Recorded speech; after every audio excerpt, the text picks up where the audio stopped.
എല്ലായിടത്തും ഒരുപോലെ ആവണമെന്നില്ല. എന്നിരുന്നാലും എൻ്റെ ഒരു കാഴ്ചപ്പാടിൽ പൊതുവേ പ്രശ്നക്കാരി എന്നൊരു സാധനം ഈ ഒരു അമ്മായിമ്മ തന്നെ ആയിരിക്കണം. കാര്യം എന്ന് വെച്ചാൽ സ്വന്തം മകൻ, ആ ഒരു ചെറുപ്പക്കാരൻ അത്രയും കാലം ഒരു വാശി പിടിക്കുന്ന കൂട്ടത്തിലും ദേഷ്യം പിടിക്കുന്ന കൂട്ടത്തിലും അത്യാവശ്യം അമ്മയോടൊക്കെ വഴക്കിടുന്ന കൂട്ടത്തിലൊക്കെ ആയിരുന്നിരിക്കാം.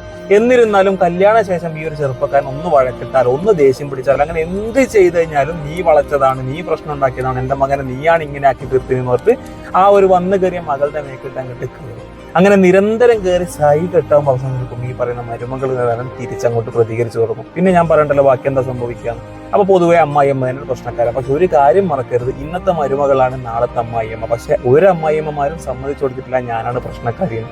അപ്പൊ ഇന്നിത് കണ്ടുകൊണ്ടിരിക്കുന്ന മരുമകളൊക്കെ നാളെ അമ്മായിയമ്മയായി വരുന്ന സമയത്ത് ഒരിക്കലും നിങ്ങൾ ആരും സമ്മതിച്ചു കൊടുക്കാനും പോകുന്നില്ല ഞാനാണ് പ്രശ്നക്കാരി. അന്ന് നിങ്ങളും ഇതേ ഒക്കെ വന്നു കയറിയ മരുമകളെ കുറ്റം പറയുന്നത് അത് ലോകം അവസാനിക്കുന്നതിൽ അത് തുടർന്ന് കൊണ്ടേയിരിക്കും. എന്നിരുന്നാലും നല്ല അമ്മായിയമ്മമാരൊക്കെ ഉണ്ട് കേട്ടോ, ഇല്ല ഒന്നും പറയുന്നില്ല. പക്ഷെ കാണാനടിയും കിട്ടില്ല, അല്ല ചന്ദ്രനിലും പോണ്ടി വരും.